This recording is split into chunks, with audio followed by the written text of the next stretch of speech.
Él tiene 2 carreras, Derecho y Filosofía. Tiene 2 maestrías, una en Filosofía y otro en Metodología de la Ciencia. Es doctor en Filosofía, pero yo lo presento como licenciado Tomás porque me quedé en aquel entonces, ¿no? Él fue director de la Facultad de Filosofía y Letras del 1973 al 79 y fue el creador de las carreras que ustedes están llevando. Por eso yo quería que ustedes lo conocieran y les voy a hablar sobre la cuestión aquí de la Facultad de Filosofía y Letras. La carrera que ellos llevan la materia es Sociología y Profesión, y una parte de su trabajo es ver lo que es la universidad cuando se crea el mundo, en México, en la universidad, pero no tienen la visión de lo de cómo se crea la Facultad de Filosofía y Letras y cómo se crea, o sea, cuál fue la idea o cómo se crearon esto y el ambiente del contexto donde se desenvolvió esto, ¿sí? Es un grupo pequeño, pero con ganas de conocerla y su historia.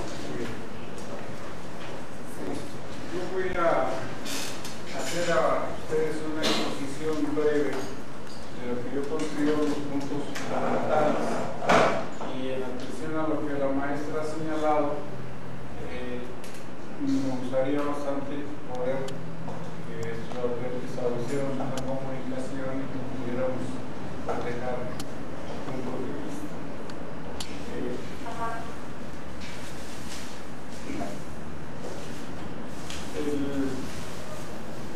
La creación de todo este número de estudios en la Facultad de Filosofía a partir de 1973 pues tiene como antecedente la serie de inquietudes que vivíamos maestros y estudiantes en la Universidad de México. Estamos hablando de una universidad joven que el próximo año va a cumplir 75 años de fundada.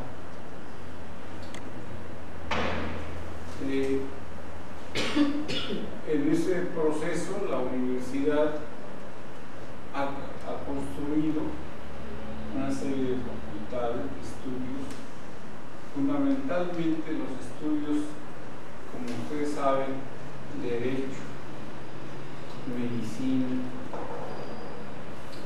Contadores, Ingeniería Civil, eran prácticamente los estudios de la Universidad de Nuevo León, de la mayoría de las universidades del país.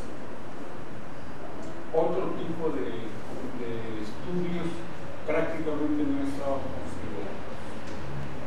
Las personas que querían hacer un estudio en ciencias sociales entraban a la facultad de ahí concluían su interés. Las personas que tenían interés en cuestiones de biología, etcétera, etcétera, iban a medicina, y así sucesivamente. Por otra parte, ustedes deben de tomar en cuenta una cosa: la Universidad de Nuevo León era una más de las universidades del país en que eran universidades de carácter estatal.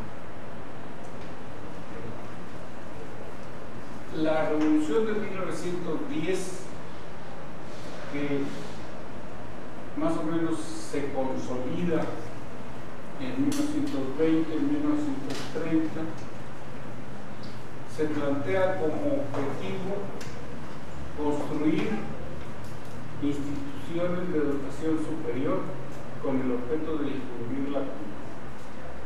¿Por qué? Porque la mayoría del pueblo mexicano era un pueblo analfabeta, sin estudios. Su ocupación principal era la ocupación agraria. Estamos hablando de un país agrario que hasta 1955 comienza a tener una transformación y a aparecer como un país industrial. Entonces, todas las universidades estatales creadas gracias al movimiento de la Revolución de 1910 tenían como propósito fundamental difundir la cultura. Entonces, las personas que entraban ahí los jóvenes salían con un título profesional e inmediatamente entraban a los centros de producción. Era una cosa automática. Estudiar en una universidad mexicana, pasar a los centros de producción. Había trabajos para abogados, para ingenieros, etc. Una característica que ustedes se encuentran fundamental en este periodo es lo siguiente, y que era una cosa que dominaba a toda la población. El Estado, la institución del Estado vela por el beneficio y el progreso de los mexicanos. Entonces las instituciones estatales, como en este caso las universidades, son instituciones que sirven para el país. ¿Por qué? Porque van a preparar a gentes, a personas para que se puedan desarrollar. Esa era la mentalidad. No había prácticamente ninguna universidad autónoma. No había ninguna universidad autónoma. Esto es muy importante y ahorita lo van a ver por qué. No había ninguna universidad autónoma. La única universidad que en los 30 se da el estatuto de universidad autónoma es la Nacional de México, lo que actualmente nosotros conocemos como la UNAM. ¿Cuál fue ese movimiento de autonomía? Maestros y estudiantes oponerse al Estado y decirle: un momento, tú puedes gobernar todo el país, pero tienes que respetarnos nuestra forma de vida al interior. Y estamos hablando de los 30.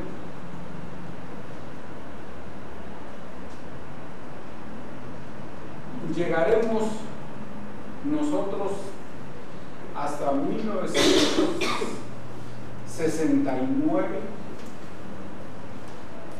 y en 1969 se da un movimiento de autonomía importante en el país, uno de los más importantes movimientos de autonomía del país, que se da en Nuevo León, en 1969. El 25 de noviembre de 1969, el gobierno del Estado hace un decreto. El gobernador era el licenciado Eduardo Elizondo. Un decreto donde se reconoce la autonomía de la Universidad de Nuevo León. Entonces deja de ser UNL y se transforma en UANL. Es de las primeras universidades autónomas del país. Esto es muy importante por lo siguiente.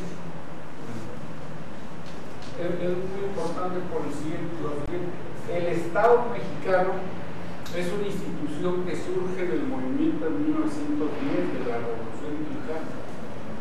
Pero poco a poco ese Estado mexicano fue perdiendo su carácter revolucionario, su carácter transformador de la sociedad. Y entonces comenzaban las represiones en contra de las protestas de la población en diferentes partes del país.